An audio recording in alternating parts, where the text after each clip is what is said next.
very special guest for you. Not part of the contest, a special treat, ladies and gentlemen. We have a comedy band, and they're here. They've toured internationally. They've headlined the Tokyo Dome in Tokyo, Japan, and recently came off one month of sold-out shows in Tijuana, Mexico at Casa de Cajones.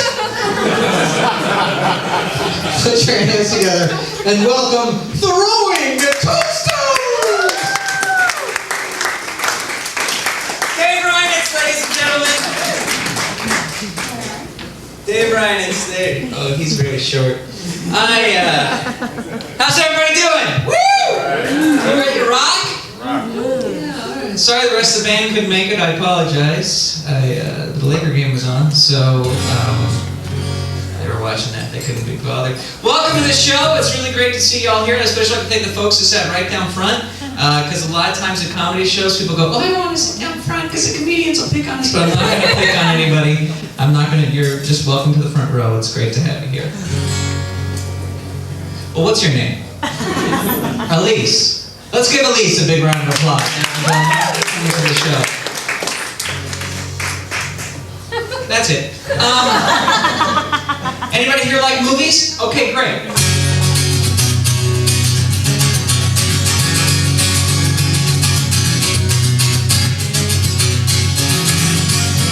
Well, here comes Patrick.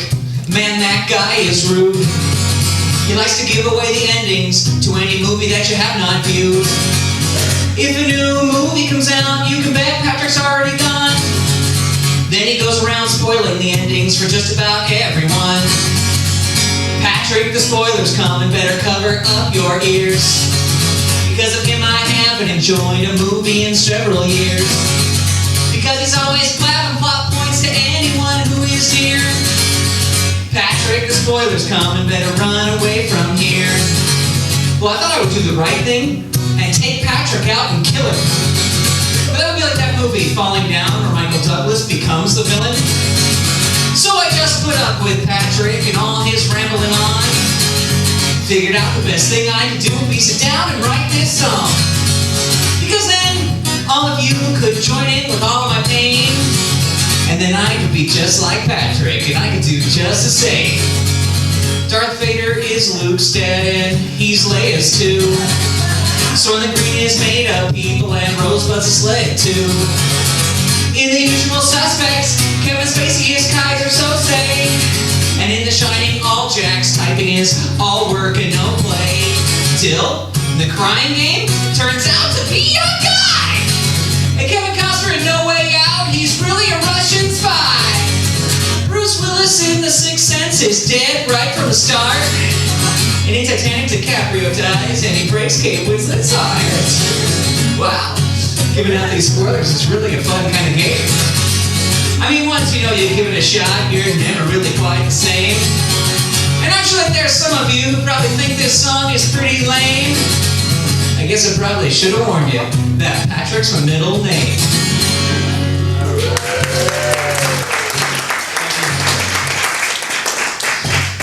That's for Carlos, he requested that one. People get so mad at me when I sing that song. How dare you! How dare you give away the endings to those movies? I go, relax. It's not like I said at the end of $1 Million Baby, Hilary Swank gets paralyzed and Clint Eastwood helps her commit suicide.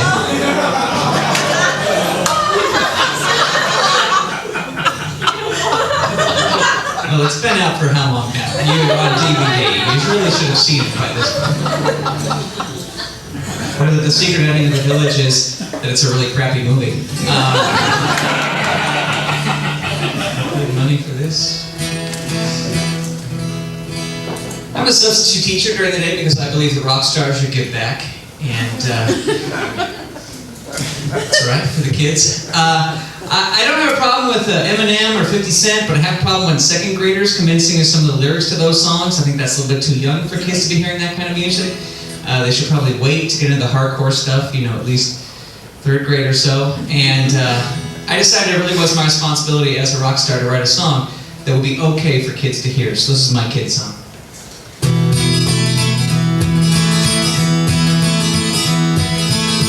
Always remember to say please and thank you when you're taking candy from a stranger. Always remember to do what your parents say. You can do whatever you want when they're not around. It only takes 13 digits to call India. Stick a fork in the microwave and set it to 30 minutes. If you draw on the living room wall with a blue crayon, it will give you the power to fly. There's lots of tasty things to drink under the sink. Why not go and give them a try? Old people are really easy to push over. Have you ever watched TV in the bathtub? It's fun. Spend some time visiting with your grandma and tell her the family's betting on when she's gonna die. Spend some time playing with your little brother and convince him he's got the power to stop a moving vehicle. Sneak up and scare Daddy while he's shaving.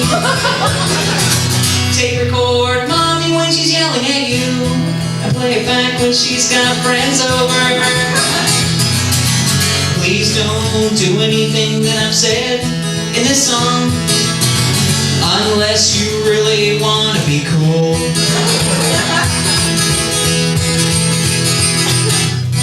Thank you very much. Shall we go ahead? Ladies and gentlemen, while we count the votes, we figure out who's eating potatoes, who's dining at Louise's, and who's counting the cash. Put your hands together once again and welcome the comedy, the music, the love of throwing toasters!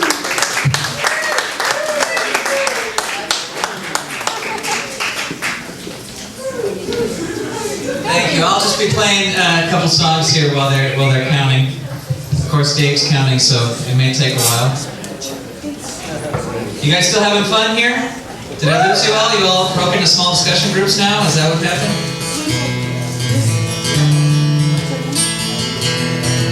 I found out being a comedian, you really have to be careful in certain situations, because when you're a comedian, you always try to think of the funny thing to say in certain situations. I was driving from San Francisco to Los Angeles with my little brother in the car. We were driving down Interstate 5 and a police officer pulled us over. And I don't know, he said 90 plus, whatever that means, a crazy cocklingo. But he did that really stereotypical police officer thing where he walked up to the car and he put his arm against the window and he said, "So, what's the rush?" And I had to stop myself before I said, "Well, the body in the trunk was starting to smell and we just had to get home and get it." I didn't say that. But as we're pulling away, I look over to my brother and I go, "This is what I was going to say." And my brother goes, "Oh, that would have been funny, but I would have just said, 'We're trying to get home to your wife before you do, officer.'"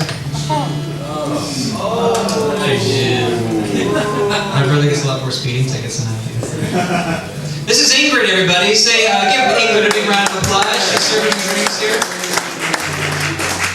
Please, please, please tip Ingrid very well. If you do, she'll know it's because of me, and then she'll love me. Right, Ingrid? Yeah. I'm in love with the girl who serves the drink. I'm in love with her and I don't care what anybody thinks. I'm gonna love her with everything I got.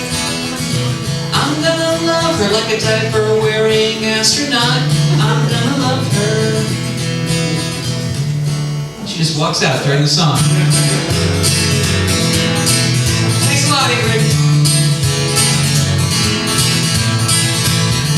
Go down to the grocery store and I walk right in and throw the food on the floor, and the store manager comes up to me and he says, "I'm sorry son, you're gonna have to leave." And I said, "Screw you, Mr. Store Manager.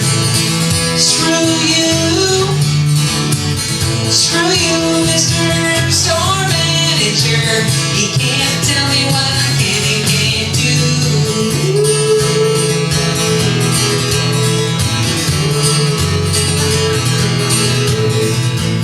I go down to the bank downtown and I walk right in and pull my pants right down, and the bank manager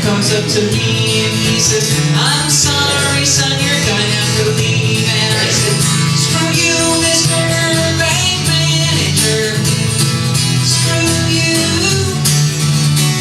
Screw you, Mr.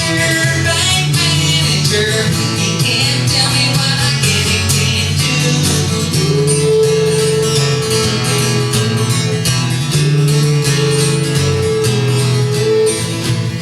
Late at night, I get out of bed and I go stand right next to my roommate's head. And he opens his eyes and he looks up at me and he says, get away from me, you sicko freak. And I said, screw you, Mr.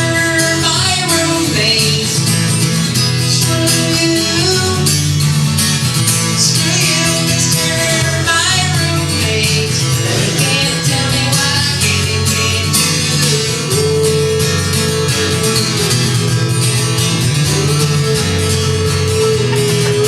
Screw you.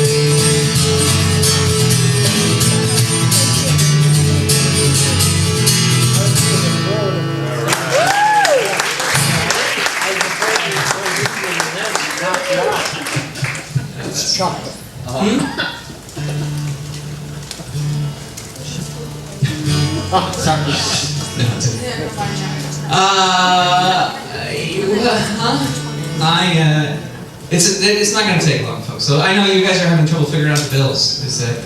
I owe $3. It's a $30 check. How do you owe $3? You had 2 drinks. I don't even know what I'm gonna... Anybody here in love? Okay, great. You know,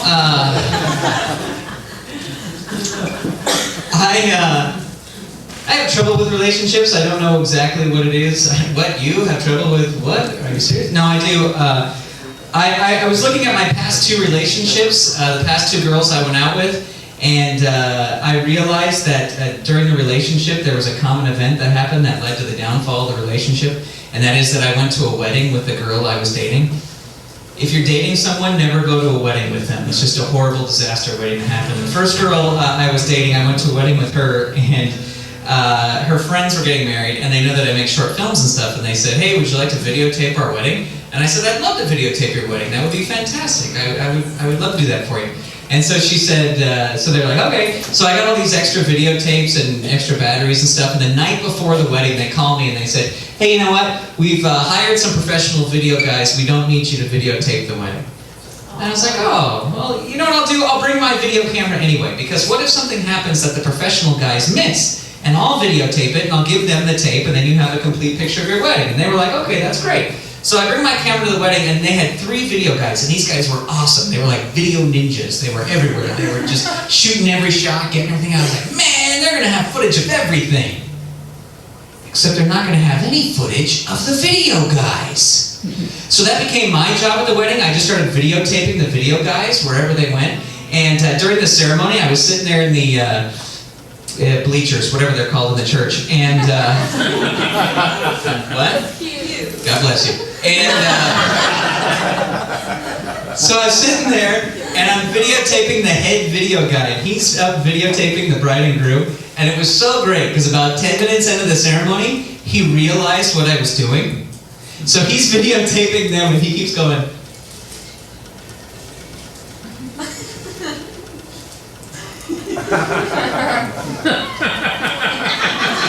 and I just stayed really tight, close shot on his face, and he started getting all red, and he was sweating. And I just videotaped him the whole ceremony. And then at the end of the ceremony, as you're leaving the church, they have a little, receiving line so you can meet the cast. And I never know what to say in those situations, so I just kind of stepped out of the receiving line. And I'm standing there watching people go through the receiving line, and I suddenly realize that there's a video camera right here in my face. And I turn and look, and it's this video guy, and he's going, so I get out my camera, and I start taping him, and he's all, dude, what are you doing? And I go, would you relax? Come on, I'm just having fun. You know, you need somebody's permission in order to videotape them. And I go, oh, really? Because when we got to the church today, you started videotaping us. You didn't ask our permission. Well, it's different. You're an invited guest. Besides, there's so many beautiful images for you to videotape today. Why are you videotaping me? And I go, dude, will you relax? What am I going to do with the footage? He goes, yeah, what are you going to do with the footage? So if you go to www.angryvideoguy.com, no, I'm kidding. It's .org. Make any money off of it. But that was the end of that relationship because my girlfriend says that I caused a scene, whatever that means in crazy girlfriend lingo. And the next girl I was dating, I went to a wedding with her, and it was even worse because she was in the wedding. She wasn't like the bride, because that would have been weird. But she was in the wedding party, you know. So at the reception, she sat at the head table with all the other folks in the wedding. And I just kind of sat with these people. We'd only been dating for like 3 weeks, so I didn't really know anybody in her family and everything. I'm just sitting there real bored. And I looked down at the table, and in every single place setting at this wedding, they had one of those little disposable cameras. Now, I understand having 1 or 2 disposable cameras at every table, that's cool, but these folks had one at every single place setting, and I think that was a little bit of overkill. And here's my reason why. When the bride and groom went to go cut the cake, all 250 people were standing around them, and they all took a picture at the same time. And it's like, what, you need a panoramic flip book of cutting the cake? I don't understand. You don't need that many pictures. So I said, not me, I'm going to take different photos. I'm going to take photos that nobody else is taking. So I took an entire roll of photos, 36 exposures of people's feet at the wedding. But I just didn't randomly take pictures of people's feet. I thought about it. When the bride and groom had their first dance, I took a picture of their feet. I thought that was nice. The mother of the bride took a picture of her feet. I was having a great time, spending the rest of the evening looking for artistic feet shots. Turned in my camera at the end. It was great. Until about 2 weeks later, my girlfriend calls me. Did you take an entire roll of photos of people's feet at the wedding? I said, yeah, I did. I thought it'd be funny. I thought everybody would have a great laugh about it. Well, it's not funny. My brother and sister-in-law are furious. They want $20 for film developing. I said, I'm not going to pay $20 for film developing. And she said, if you want this relationship to continue, you're going to pay $20. So I said, fine, I'll pay the $20. But I want the photos. And I have them here tonight, ladies and gentlemen, if you'd like to see them. I know what you're thinking, but no, you don't. No, I really do have them. They're in that orange bag right over there. I forgot to bring them on stage with me. But come see me afterwards, and you can check those out. Were you waving at me, Barbara? Oh, we're good. We're good? Okay. I don't know what that means, but we're good, folks. So, yeah, that was the end of that relationship. Actually, I was doing a show at Cal State Long Beach, and I told that story on stage, and afterwards, the student comes up to me and he goes, dude, did you really take pictures at that wedding? Of people's feet? And I go, yeah. He goes, can I see him? And I go, yeah, okay. And he's looking through him and he goes, dude, this was my cousin's wedding. The family was pretty pissed off about this. And I said, well, don't tell them that I'm doing it on stage. Because I never paid her the $20. We had broken up, and the statute of limitations, I didn't have to. You know, like that first period when you're in love, like that first, like when you're first in love, you're just like, yeah, like that first week or 5 minutes when everything is really fantastic. Whenever I feel that way, I always feel like I will now write every love song in the entire world. And this is the love song I wrote during that last love feeling.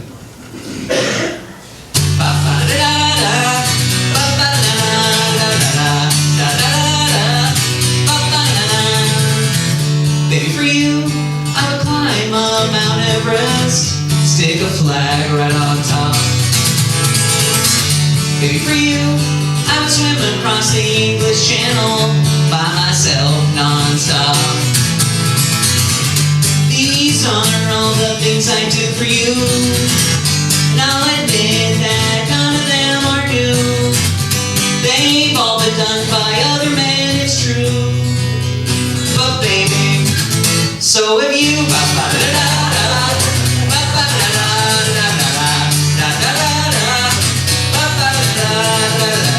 Thank you very much.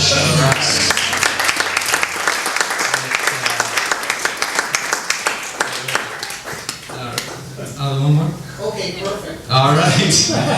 I can't see a thing, so I'm just... Please play one more song. Oh, my audience! For my first encore, I do have some CDs available after the show. If you'd like to pick them up, they'll be available out there, and you can take a look at the wedding pictures. They're $10 each. I'm hoping to sell at least 80 tonight, because rent's due tomorrow, so if you could please For the love of God, pick up 12.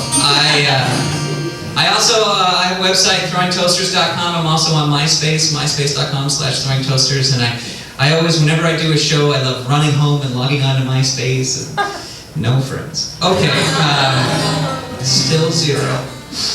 So you guys have been a great crowd. Thank you, but we know you have a lot of choices when it comes to comedy, and we're glad that you've chosen Uncle Clyde's. And I'd especially like to thank Elise for sitting right down front. Let's give Elise another big round of applause.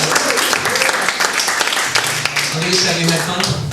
Yes. Okay, I'll do one more song and I'll leave you fine folks alone. The clock reads 3:27 and I'm shaking in the night. My sweat makes the sheets like skin, and I know I've lost some fight. Now's the time I know when you and I can be alone. I can hear the sleep in your voice as you pick up the telephone. Are you alone? Elise, what you got on? Elise, don't you know that you belong to me? You're all mine, Elise, for all time, Elise, and it's only a matter of time until you see. A man came by today, he had some papers from a judge. Don't you know that there's no court in the world that could ever understand our love, and there's no security guard big enough, no matter how hard he tried, that could ever prevent me from getting right there by your side. Do you hear me? Please don't need to fear me. Please don't you know I'd never let you come to any harm. I'm obsessed, Elise, alright, I'm a mess, Elise, but you've got to admit that's part of my charm.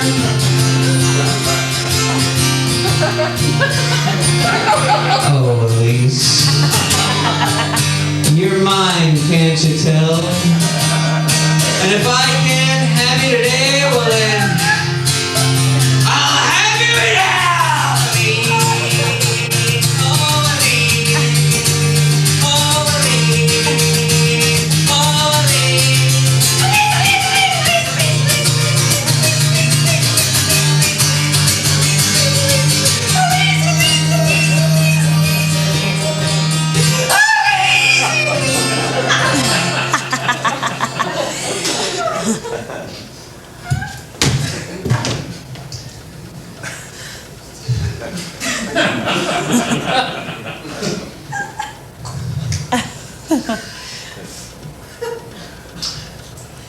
I have some CDs available.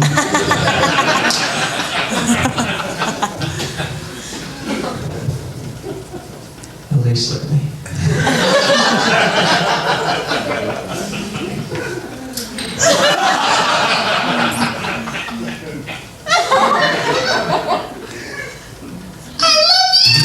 Thank you very much. Good night.